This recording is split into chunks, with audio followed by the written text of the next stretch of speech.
ঐতিহ্যবাহী জাদিয়া ইসলামিয়া ফাজিল ডিগ্রি মাদ্রাসা সম্মানিত শিক্ষক মহোদয়ের মাঝে টক শো চলছে, টক শো লাইভে টক শো চলছে, আপনারা লক্ষ্য করুন। নিষিদ্ধ করা বিএনপি চাইতেছে না, সরকার চাইতেছে ছাত্রদলকে নিষিদ্ধ করা, বিএনপি পেছে না, সরকার চাইছে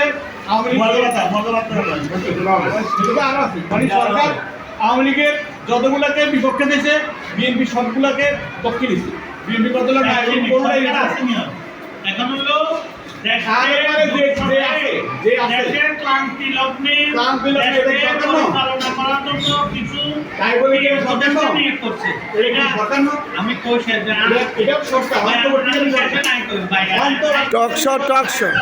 ঠিক আছে, আপনারা একজন একজন করে বলুন।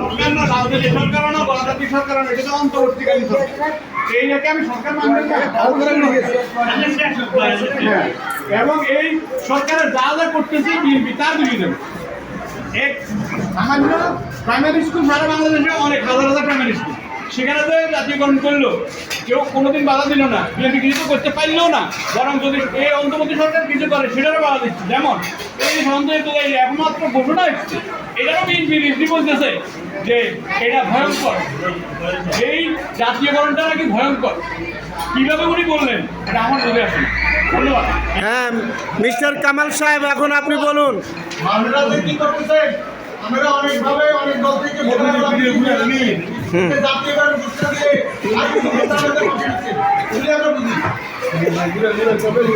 হ্যাঁ বলুন, দিচ্ছি স্যার, বলুন। কত নম্বর পর্ব?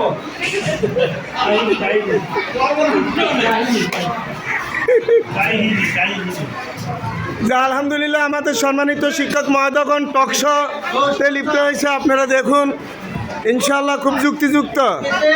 হ্যাঁ বলুন।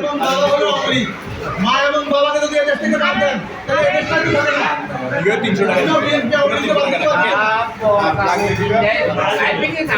কারণ রেজিস্ট্রেশন কি তো প্রাইমারিগুলি যদি জাতীয়করণ করে সরকারি করতে পারে, তাহলে স্বতন্ত্র ইবতেদায়ী বা ইবতেদায়ীগুলি কেন হবে না, এই নিয়ে বিতর্ক অনুষ্ঠান। আলহামদুলিল্লাহ, এটা আসলে কিন্তু বৈষম্য বিরোধী আন্দোলনের মাধ্যমে এটি নিরসন হওয়া দরকার ইনশাআল্লাহ। এটি ঠিক আছে, আপনাদের যুক্তি যথাযথ হয়েছে, ঠিক আছে। হ্যাঁ আলহামদুলিল্লাহ।